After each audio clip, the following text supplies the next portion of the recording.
भारत माता की, भारत माता की। ಕರ್ನಾಟಕದ ಎಲ್ಲ ಸಹೋದರ ಸಹೋದರಿ ಯಾರಿಗೆ ನನ್ನ ನಮಸ್ಕಾರಗಳು। ताई भुवनेश्वरी को भी मेरा नमस्कार। मैं आदि चुनचुनागिरी और मेलुकोटे के गुरुओं के सामने भी नमन करता हूं, उनके आशीर्वाद की कामना करता हूं। बीते कुछ समय में मुझे कर्नाटका के अलग अलग क्षेत्रों में जनता जनार्दन के दर्शन का अवसर मिला है।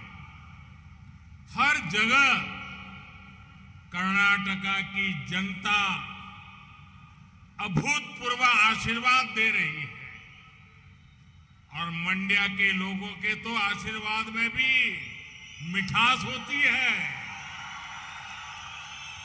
सक्करे नगरा मधुर मंड्या।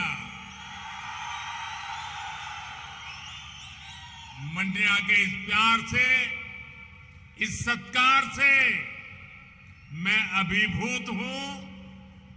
मैं आप सभी का सर झुका करके वंदन करता हूं। डबल इंजन सरकार का ये निरंतर प्रयास है कि आपके इस प्यार के, आपका जो ऋण है उसको हम ब्याज सहित चुकाएं, तेज विकास करके चुकाएं। अभी हजारों करोड़ रुपए के जिन इंफ्रास्ट्रक्चर प्रोजेक्ट का शिलान्यास और लोकार्पण यहां हुआ है, ये इसी प्रयास का हिस्सा है। बीते कई दिनों से देश में बेंगलुरु मैसूरू एक्सप्रेसवे की बहुत चर्चा है। सोशल मीडिया पर एक्सप्रेसवे से जुड़ी तस्वीरें वायरल हो रही है। हर देशवासी की, हमारे युवाओं की ये इच्छा रही है कि ऐसे शानदार आधुनिक एक्सप्रेसवे भारत में हर जगह बने। आज वो बेंगलुरु मैसूरू एक्सप्रेसवे को देखकर हमारे देश के युवा गर्व से भरे हुए हैं। इस एक्सप्रेसवे से मैसूरू और बेंगलुरु के बीच का समय अब आधे से भी कम रह गया है।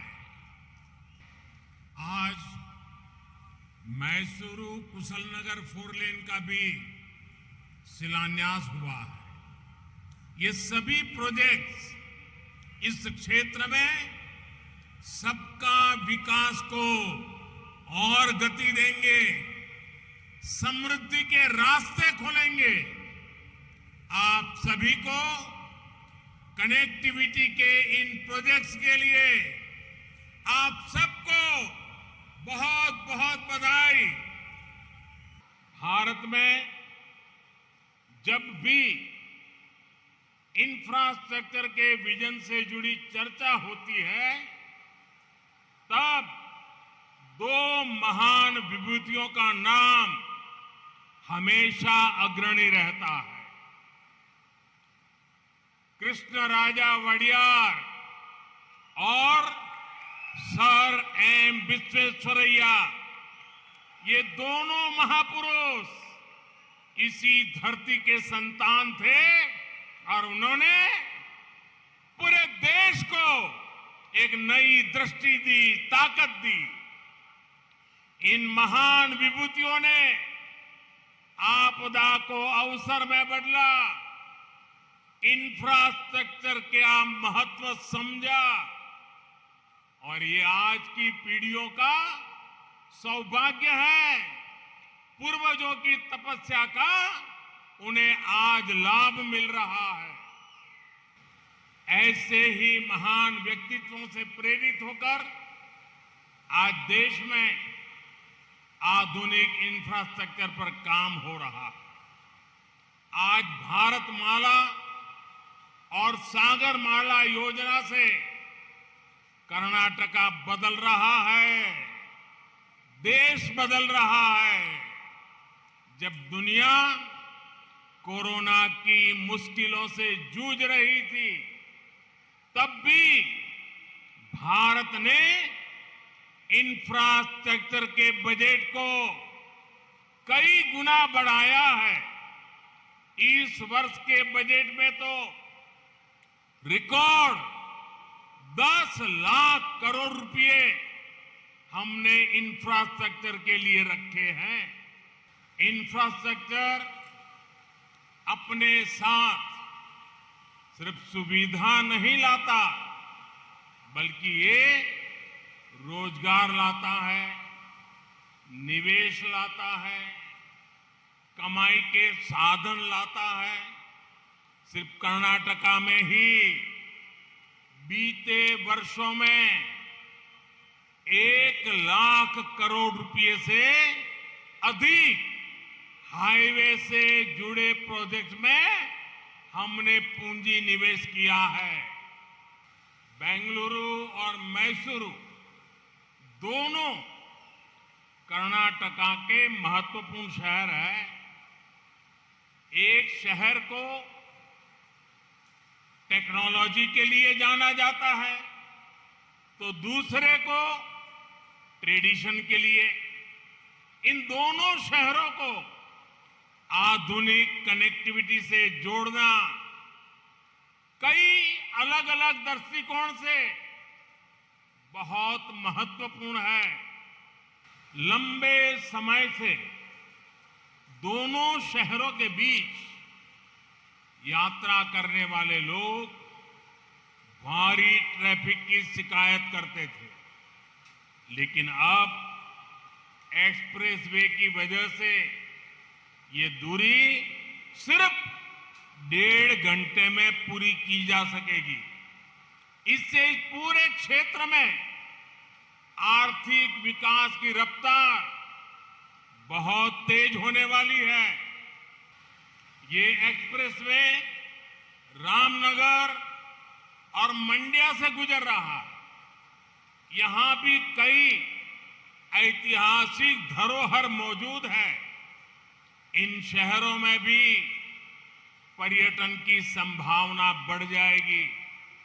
इससे मैसूरू तक पहुंचना आसान तो होगा ही, साथ ही मां कावेरी की जन्मस्थली की बरसात में लैंडस्लाइड के कारण वेस्टर्न घाट में बेंगलुरु मंगलुरु का रास्ता अक्सर बंद हो जाता है। इससे इस क्षेत्र की पोर्ट कनेक्टिविटी प्रभावित होती है। मैसूरू कुशलनगर हाईवे के चौड़ीकरण से ये समस्या भी दूर हो जाएगी। अच्छी कनेक्टिविटी के चलते इस क्षेत्र में इंडस्ट्री का भी विस्तार बहुत तेजी से होगा।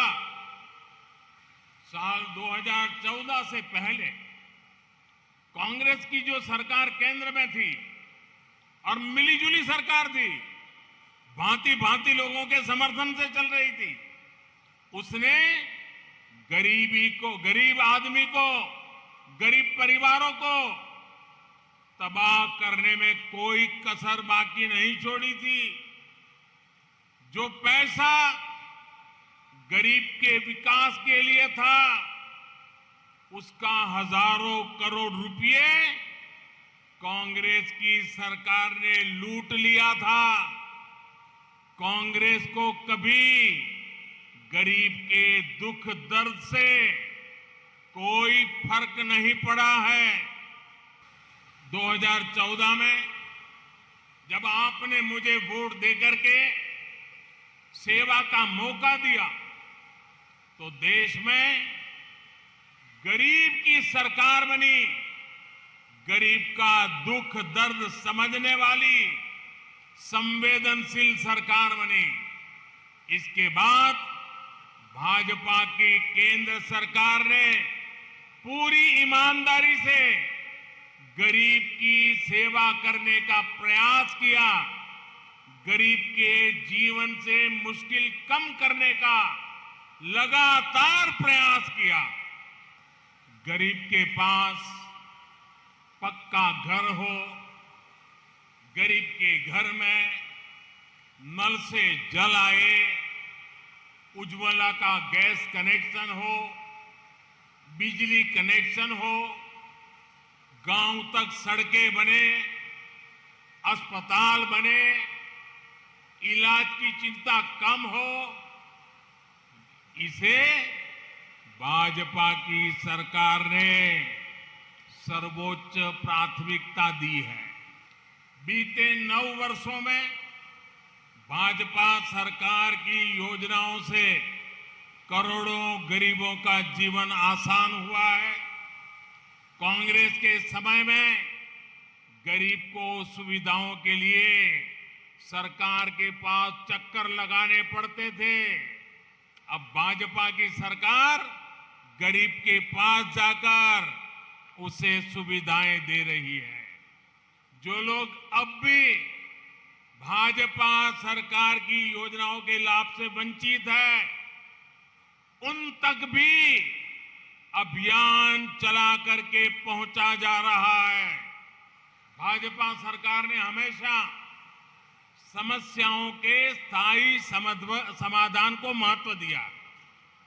पिछले 9 वर्षों में देश में 3 करोड़ से अधिक गरीबों के घर बने हैं, जिसमें से लाखों घर ये हमारे कर्नाटका में भी बने हैं। जल जीवन मिशन के तहत कर्नाटका में लगभग 40 लाख नए परिवारों को नल से जल मिला है। हमारे देश में दशकों से सिंचाई के जो प्रोजेक्ट लटके थे, वो भी तेजी से पूरे कर रहे हैं। इस साल बजट में केंद्र सरकार ने अपर भद्रा प्रोजेक्ट को 5,300 करोड़ रुपए देने की घोषणा की है। इससे भी कर्नाटका के एक बड़े हिस्से में सिंचाई से जुड़ी समस्याओं का स्थायी समाधान होने वाला है।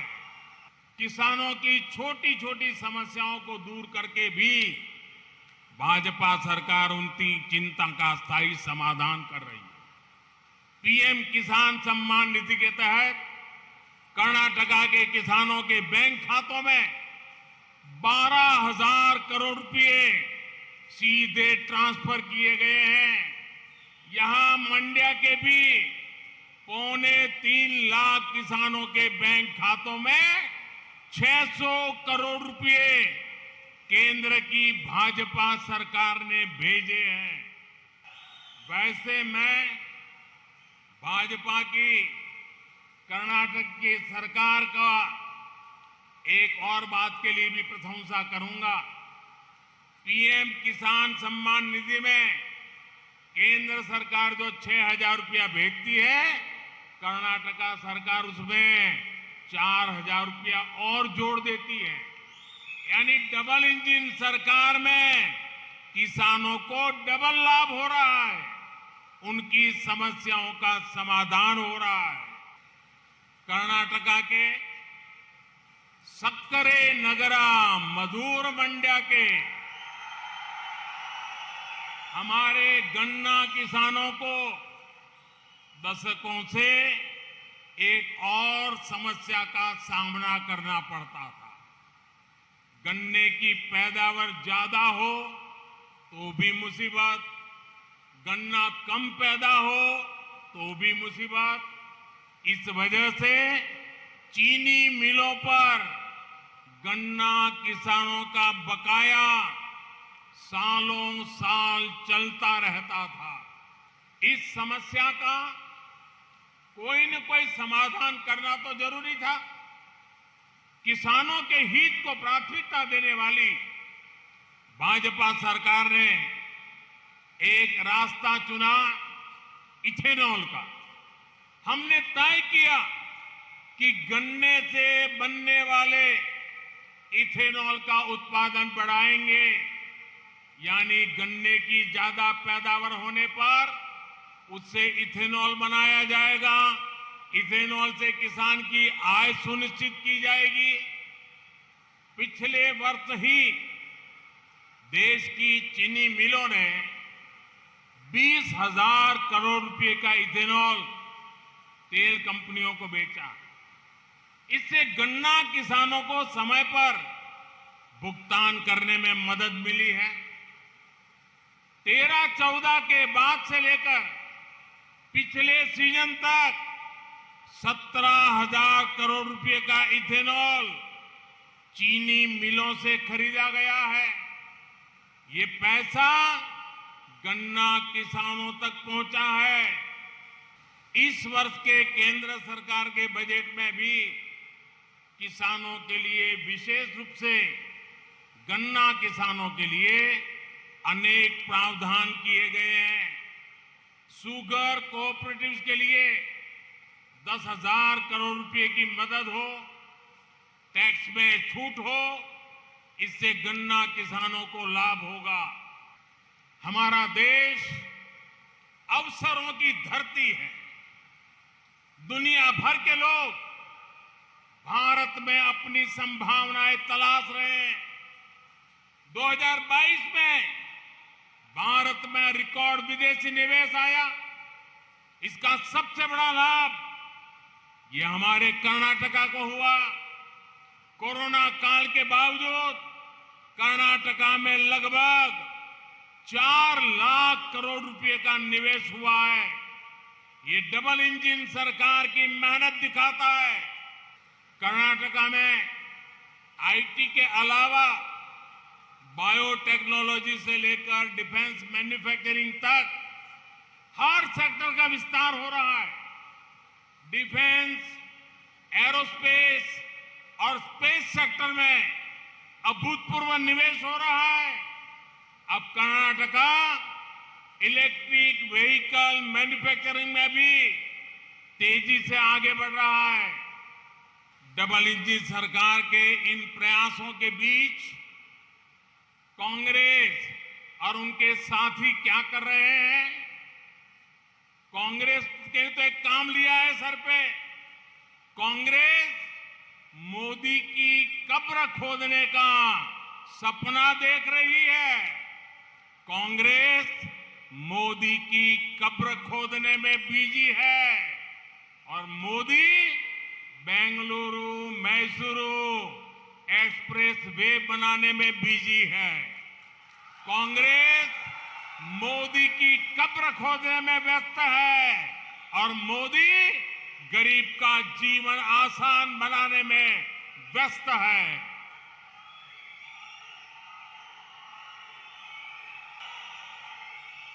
मोदी की कब्र खोदने का सपना देख रहे कांग्रेसियों को पता नहीं है कि देश की करोड़ों माताओं, बहनों, बेटियां, देश के लोगों का आशीर्वाद मोदी का सबसे बड़ा सुरक्षा कवच है। कर्नाटका के तेज विकास के लिए डबल इंजन सरकार जरूरी है। मैं फिर मंड्या की जनता का इस भव्य आयोजन के लिए, भव्य सत्कार के लिए, आपके आशीर्वाद के लिए हृदय से आपका आभार व्यक्त करता हूं। आप सभी को विकास के प्रोजेक्ट के लिए बहुत बहुत बधाई देता हूं। भारत माता की, भारत माता की, भारत माता की, भारत माता की। बहुत बहुत धन्यवाद।